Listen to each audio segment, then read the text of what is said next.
Good morning all of you. तो last class में हम डिस्कस कर रहे थे बंद लंबाई के बारे में, डिटर्मिनेशन ऑफ बॉन्ड लेंथ। और बंद जो लंबाई है उसके लिए हमने फॉर्मूला निकाला था, और फॉर्मूला हमें यहाँ से क्या प्राप्त हुआ था, आई इक्वल टू क्या था यहाँ से, mu R square. I equal to mu R square. और हमने यहाँ से बंद दूरी का निर्धारण किया था, आर स्क्वायर इक्वल टू यहाँ से क्या हो गया था, आई बाई म्यू। और यहाँ से हमने जब आर का मान कैलकुलेट किया तो आर इक्वल टू हमें यहाँ से क्या प्राप्त हो गया था, रूट आई बाई म्यू, ये प्राप्त हुआ।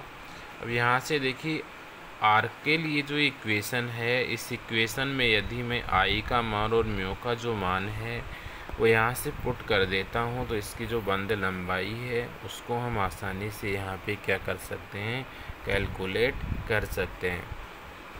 तो यहाँ से मैंने आपको बताया था समानित जो द्रव्यमान होता है म्यू का जो मान होता है वो किसके इक्वल होता है, m1 m2 by m1 plus m2।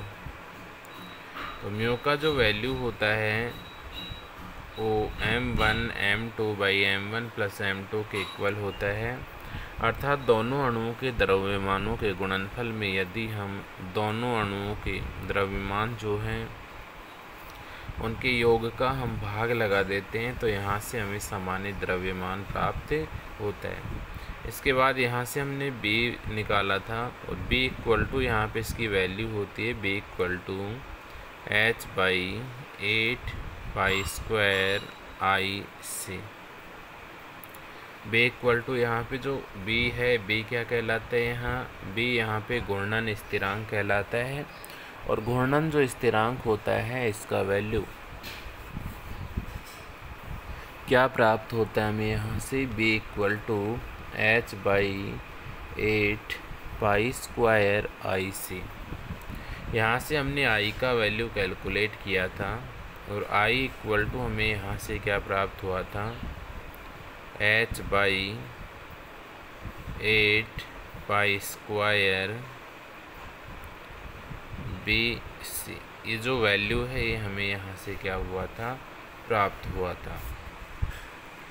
तो यहाँ से देखिए दृढ़ घूर्णी जो होता है, रिजिड रोटर जो होता है, उसका जो जड़त्व आघूर्ण होता है उसका क्या फॉर्मूला होता है, I equal to mu R square होता है। यहाँ से आर स्क्वायर हमने कैलकुलेट कर लिया था, और आर स्क्वायर हमें क्या प्राप्त हुआ था, आई बाई म्यू। यहाँ से आर का मान कैलकुलेट किया, आर इक्वल टू हमें क्या प्राप्त हुआ, रूट आई बाई म्यू। यहाँ से यदि हम आर और म्यू का जो वैल्यू है वो इस इक्वेशन में पुट कर देते हैं तो यहाँ से हमें बंद लंबाई प्राप्त हो जाती है। इसके बाद देखिए नेक्स्ट जो टॉपिक है आज का वो है घूर्णन स्पेक्ट्रा पर समस्थानिक प्रभाव। घूर्णनीय जो स्पेक्ट्रा होता है उस पर समस्थानिक का यहाँ पे क्या प्रभाव पड़ता है उसके बारे में हम यहाँ पे अध्ययन करेंगे। तो देखिए घूर्णन स्पेक्ट्रा जो होता है उस पर समस्थानिक का भी प्रभाव पाया जाता है, अर्थात समस्थानिक जो होते हैं वो भी घूर्णन स्पेक्ट्रा पर प्रभाव डालते हैं। मान लेते हैं कोई भी क्या है, द्विपरमाणु अणु है जो किसी परमाणु की उच्च परमाणु भार वाला जो समस्थानिक होता है उसके द्वारा ये यहाँ से क्या कर दिए जाते हैं, प्रतिस्थापित कर दिए जाते हैं। तो इससे अणु का जो समानित द्रव्यमान का मान होता है, रिड्यूस्ड मास जो होता है म्यू का मान, वो भी क्या हो जाता है, यहाँ पे परिवर्तित हो जाता है। और जिससे अणु जो होता है उसका जो जड़त्व आघूर्ण होता है उसके मान में भी यहाँ पे क्या हो जाता है, परिवर्तन हो जाता है। तो देखिए घूर्णन स्पेक्ट्रा पर जो समस्थानिक प्रभाव है इसमें आप यहाँ से कह सकते हो कि द्विपरमाणु जो अणु है उसमें बंधित परमाणु की उच्च परमाणु भार वाला जो समस्थानिक होता है उसके द्वारा ये क्या कर दिया जाता है, प्रतिस्थापित यहाँ पे कर दिया जाता है। तो अणु का जो समानित द्रव्यमान होता है म्यू का मान, वो भी क्या हो जाता है, यहाँ परिवर्तित हो जाता है। और म्यू का मान चेंज होने पर अणु का जो जड़त्व आघूर्ण होता है आई का मान, वो भी यहाँ से क्या हो जाता है, चेंज हो जाता है। तो यहाँ से देखिए हम क्या रिटर्न कर सकते हैं, क्योंकि आपको पता है आई इक्वल टू यहाँ पे क्या होता है, म्यू आर स्क्वायर। क्योंकि I equal to rigid rotor के इक्वेशन से हमें क्या प्राप्त होता है, I equal to mu R square. अब यहाँ से बी का जो वैल्यू होता है वो क्या होता है,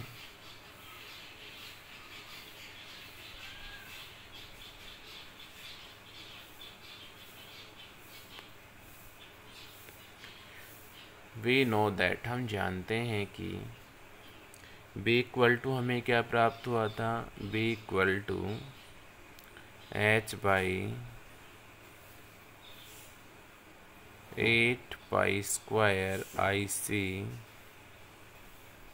बी इक्वल टू हमें यहाँ से क्या प्राप्त हुआ था, B equal to H by 8 pi square I सी।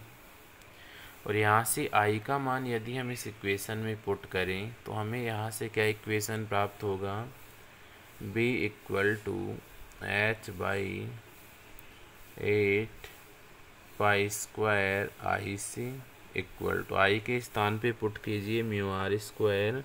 तो यहाँ से क्या हो जाएगा, H by 8 pi square mu R square, और ये क्या हो गया, सी।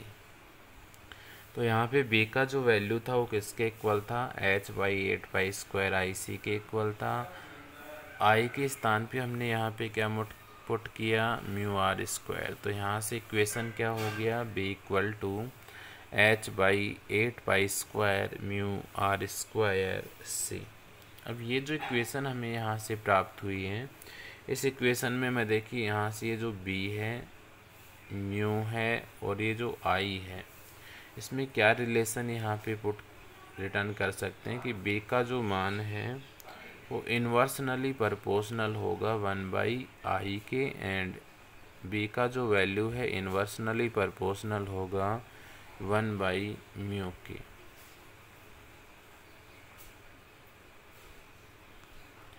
तो यहाँ से b का जो वैल्यू है वो इन्वर्सनली प्रोपोर्शनल होगा किसके, i के, एंड b का जो वैल्यू है वो इन्वर्सनली प्रोपोर्शनल होगा किसके,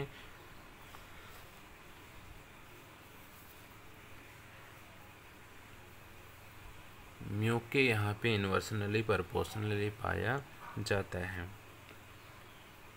इसका मीन्स क्या हुआ यहाँ पे कि आई जो है जड़त्व आघूर्ण जो है, इसका मान यदि मैं इंक्रीज कर रहा हूँ तो बी जो है इसका मान यहाँ पे डिक्रीज हो जाएगा। यदि मैं आई का मान यहाँ पे डिक्रीज कर रहा हूँ तो बी का जो वैल्यू है वो यहाँ पे क्या हो जाएगा, इंक्रीज हो जाएगा। यदि मैं म्यू का मान यहाँ पे इंक्रीज कर रहा हूँ, बढ़ा रहा हूँ, तो यहाँ से बी का जो वैल्यू है वो क्या हो जाएगा, डिक्रीज हो जाएगा। और यदि हम म्यू का जो मान है वो यहाँ पे डिक्रीज कर रहे हैं तो बी का जो वैल्यू है वो यहाँ पे क्या हो जाएगा, इंक्रीज हो जाएगा। तो इस इक्वेशन से हम यही कह सकते हैं कि समानित जो द्रव्यमान है म्यू का जो मान है वो बढ़ने पर बी का जो मान होता है वो क्या हो जाता है, घट जाता है। म्यू का मान बढ़ने पर बी का मान घट जाता है, अर्थात घूर्णन ऊर्जा जो स्तर हैं उनके मध्य की जो दूरी है बी कम हो जाती है। उदाहरण के लिए इसको हम समझने के लिए एक एग्जाम्पल लेते हैं, जैसे 12 CO होता है। एग्जाम्पल के रूप में हम यहाँ पे क्या ले रहे हैं, एक तो 12 CO होता है, एंड दूसरा एग्जाम्पल हम यहाँ पे ले रहे हैं 13 CO।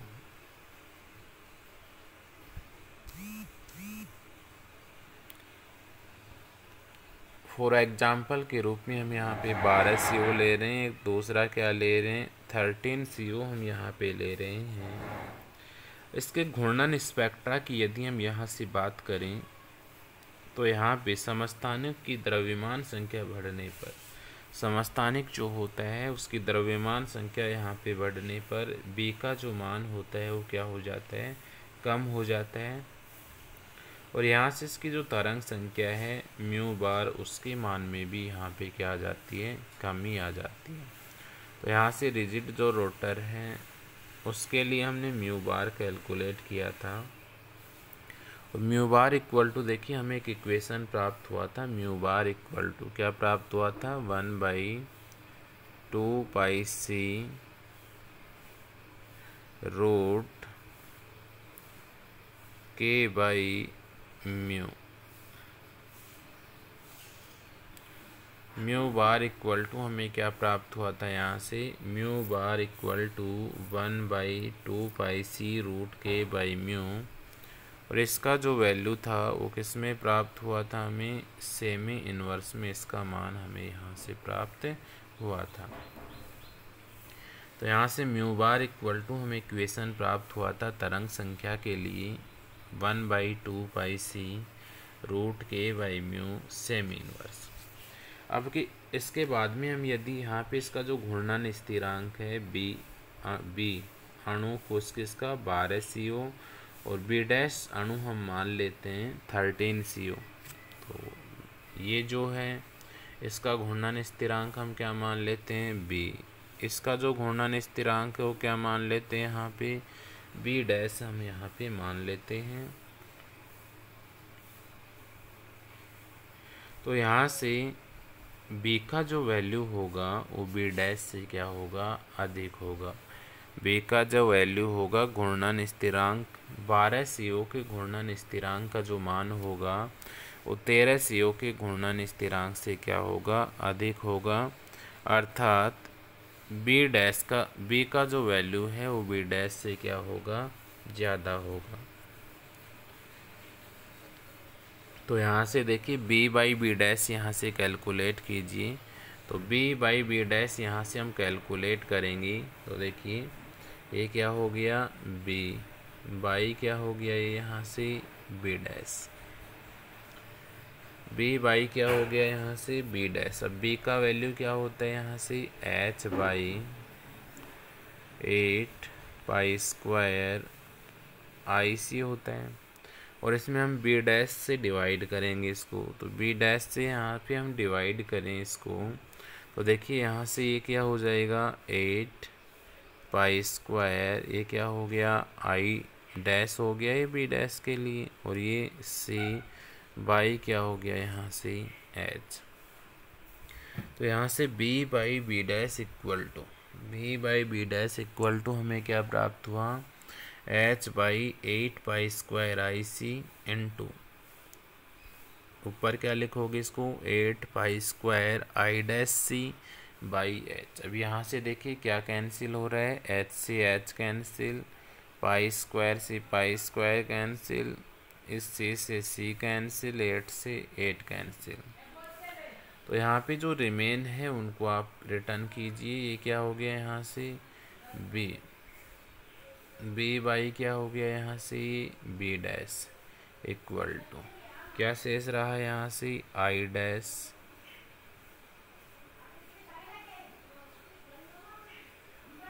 डैश बाई ये क्या हो गया I हो गया। और यहाँ से नेक्स्ट जो इक्वेशन है उस इक्वेशन में यहाँ से ये वाला जो पद है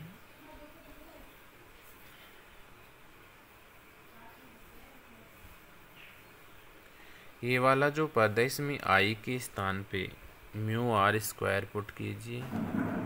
तो मैं यहीं नीचे कर देता हूँ या वही बात है। तो यहाँ देखिए क्या शेष रहा था I डैश बाई I। तो यहाँ से मैं क्या रिटर्न करूँगा इसको, म्यू डैश हो गया ये r² बाई यहाँ से क्या हो गया म्यू, देखो यहीं कर देते हैं इसको नीचे। यहाँ से देखिए क्या रिमेन रहा था b/b dash I dash by I रहा। तो यहाँ से क्या हो गया, B by B dash, B by B dash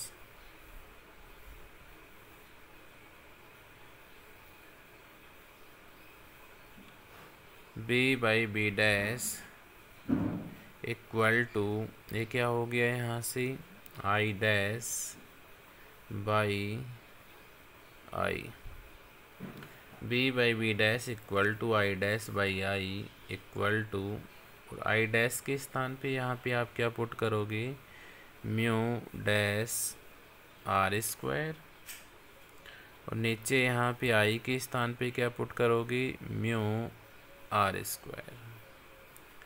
तो यहाँ से हमारा इक्वेशन हो गया B by B dash equal to I dash by I equal to mu dash R square by mu R square. अब यहाँ से देखिए आर स्क्वायर जो है इस आर स्क्वायर से कैंसिल हो जाता है, तो यहाँ से क्या क्या रिमेन रहा, b बाई बी डैश का जो वैल्यू है इक्वल हमें प्राप्त होता है किसके, आई डैश बाई आई के, और इनका जो वैल्यू है वो किसके इक्वल प्राप्त होता है, यहाँ से म्यू डैश बाई म्यू के यहाँ पे क्या होता है, इक्वल हमें प्राप्त होता है। तो यहाँ से लास्ट में हम क्या रिटर्न कर सकते हैं, b by B dash, b by B dash equal to यहाँ से क्या हो गया, I dash by I equal to यहाँ से क्या हो गया, म्यू डैश बाई म्यू।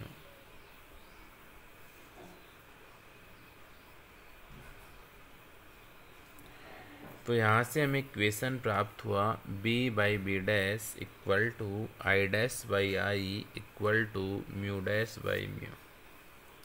यहाँ से हम क्या कह सकते हैं कि समानित द्रव्यमान अधिक होने पर अणु के b का मान कम हो जाता है। यहाँ से क्या कह सकते हो, म्यू का जो मान है वो यहाँ पे क्या हो, यदि इंक्रीज हो, अधिक हो, म्यू का मान यहाँ पे क्या हो, अधिक हो, म्यू का मान अधिक होने पर अणु की b का मान कम होगा।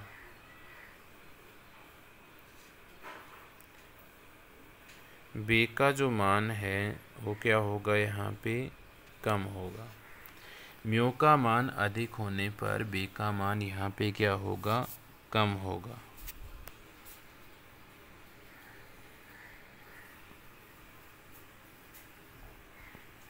तो देखिए आज की क्लास में हमने यहाँ पे क्या क्या डिस्कस किया।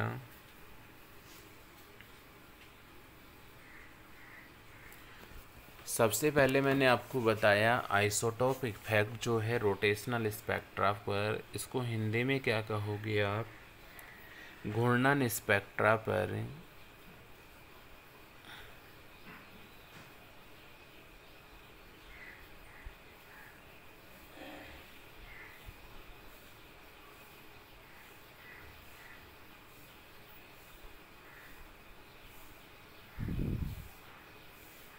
घूर्णन स्पेक्ट्रा पर समस्थानिक प्रभाव।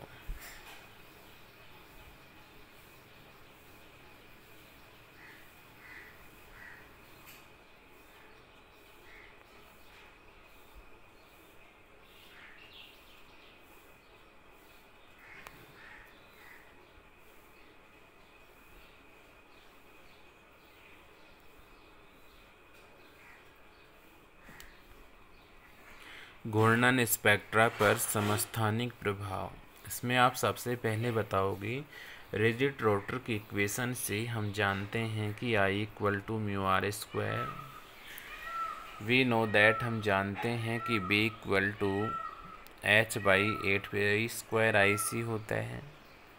यहाँ से i के स्थान पे हमने म्यू आर स्क्वायर पुट किया, तो यहाँ से इन तीनों इक्वेशन से आप क्या रिटर्न कर सकते हो, b इन्वर्सनली प्रोपोर्शनल होगा 1/i, इन्वर्सनली प्रोपोर्शनल होगा 1/म्यू। म्यू का मान इंक्रीज होने पर b का मान डिक्रीज हो जाता है, म्यू का मान डिक्रीज होने पर b का मान इंक्रीज हो जाता है, अर्थात i का मान इंक्रीज होने पर b का मान डिक्रीज हो जाता है। और आई का मान डिक्रीज होने पर बी का मान इंक्रीज हो जाता है। इसके बाद में हमें यहाँ पे इसको समझने के लिए एक एग्जाम्पल लिया 12 CO एंड 13 CO। यहाँ से इसकी तरंग जो संख्या होती है उसका फॉर्मूला क्या होता है, mu bar equal to 1/2πc root K by mu. इसका जो वैल्यू होता है वो सेमी इनवर्स में होता है। और यहाँ से जो बी का वैल्यू होता है वो बी डैश से क्या होता है, ज़्यादा होता है। इसके बाद हमने यहाँ से इन दोनों के घूर्णन जो स्थिरांक है बी और बी डैश, 12 CO के लिए बी और 13 CO जो है उसके लिए घूर्णन स्थिरांक हम बी डैश मान लेते हैं। बी का जो वैल्यू है किसके इक्वल होगा, h/8π² IC के इंटू बी डैश जो है उसके वैल्यू के इसमें भाग लगाइए तो ये क्या हो जाएगा, h/8π² IC इंटू 8π² I'(c/h)। यहाँ से इसको हम किस प्रकार रिटर्न कर सकते हैं, b/b dash equal to I'/i। आई के स्थान पे हम यहाँ पे क्या पुट कर सकते हैं, μr²। लेकिन बी डैश के लिए आई डैश है तो ये क्या हो जाएगा, म्यू डैश हो जाएगा। तो यहाँ से आई डैश के स्थान पे आप क्या पुट कर सकते हो, म्यू डैश इस r²। और आई इक्वल टू यहाँ पे क्या हो गया, म्यू r²। आई इस r² से r² कैंसिल हो गया। तो यहाँ से क्या रिटर्न किया हमने, b/b डैश का जो वैल्यू है वो इक्वल प्राप्त होगा I'/i के, और इक्वल हमें यहाँ से वैल्यू प्राप्त होगा μ'/μ की। म्यू का मान अधिक होने पर बी का मान यहाँ पे क्या हो जाता है, म्यू का मान अधिक होने पर बी का जो मान है वो कम हो जाता है। तो आज की क्लास के लिए हम इतना ही रखते हैं। अब यहाँ तक आपको इसको नोट किस प्रकार से करना है, कल की जो क्लास होगी हम इसमें इसके जो समस्थानिक जो प्रभाव है घूर्णन स्तर ऊर्जा स्तरों पर CO2 के लिए उसके बारे में डिस्कस करेंगे। और 12 CO और जो 13 CO जो है उनके जो बी वैल्यूज़ हैं उनसे यहाँ पे हम ग्राफ का जो फॉर्मेशन है वो यहाँ से करेंगे। तो इसको आप यहाँ तक नोट कीजिएगा। इसको यहाँ तक किस प्रकार से आपको नोट करना है एक बार देख लीजिएगा। हेडिंग डालना है आपको यहाँ से, घूर्णन स्पेक्ट्रा पर समस्थानिक प्रभाव, isotopic effect on rotational spectra. क्या बताना है यहाँ से, जब किसी द्विपरमाणु कणों में बंधित किसी परमाणु के उच्च परमाणु वाला भार वाला जो यौगिक होता है उसके द्वारा यहाँ पे क्या कर दिया जाता है, उसको प्रतिस्थापित कर दिया जाता है। तो इस सामान्यतः जो द्रव्यमान है म्यू का जो मान है वो क्या हो जाता है, यहाँ पे परिवर्तित हो जाता है, जिससे अणु जो है उसका जो जड़त्व आघूर्ण है वो भी क्या हो जाता है, परिवर्तित हो जाता है। क्योंकि यहाँ पे आई का जो मान है वो किसके इक्वल होता है, μr² के इक्वल होता है। बी का मान ये आप जानते ही हो, बी इक्वल टू क्या होता है, आई के स्थान पे हमने यहाँ पे μr² पुट किया। ये रिलेशन हो गया यहाँ से B inversely proportional 1/i inversely proportional 1/μ। Mu का जो मान है वो बढ़ने पर, म्यू का मान बढ़ने पर बी का मान घट जाता है, अर्थात घूर्णन जो ऊर्जा स्तर है उनके मध्य बी जो है वो कम हो जाती है। इसके बाद हम इसको समझने के लिए एक एग्जांपल लेते हैं 12 CO एंड 13 CO। इसके घूर्णन स्पेक्ट्रा की हम यहाँ पे बात करते हैं। तो यहाँ से समस्थानिक की संख्या बढ़ने पर बी का मान यहाँ पे क्या हो जाता है, कम हो जाता है। और तरंग संख्या जो है म्यू बार का मान भी यहाँ पे क्या हो जाता है, कम हो जाता है। इसके बाद यहाँ से आपको बताना है म्यू बार का जो मान है वो किसके इक्वल होता है, म्यू बार इक्वल टू यहाँ पे 1/2πc root K by mu semi inverse होता है। मान लेते कोई घूर्णन स्थिरांक बी है 12 CO, बी डैश 13 CO है। इसके लिए यहाँ पे बी का जो मान होगा, बी का जो वैल्यू होगा वो क्या होगा, यहाँ पे ज़्यादा होगा, किससे होगा, बी डैश से। बी का जो वैल्यू है वो ज़्यादा होगा किससे, बी डैश। तो यहाँ से क्या हो गया,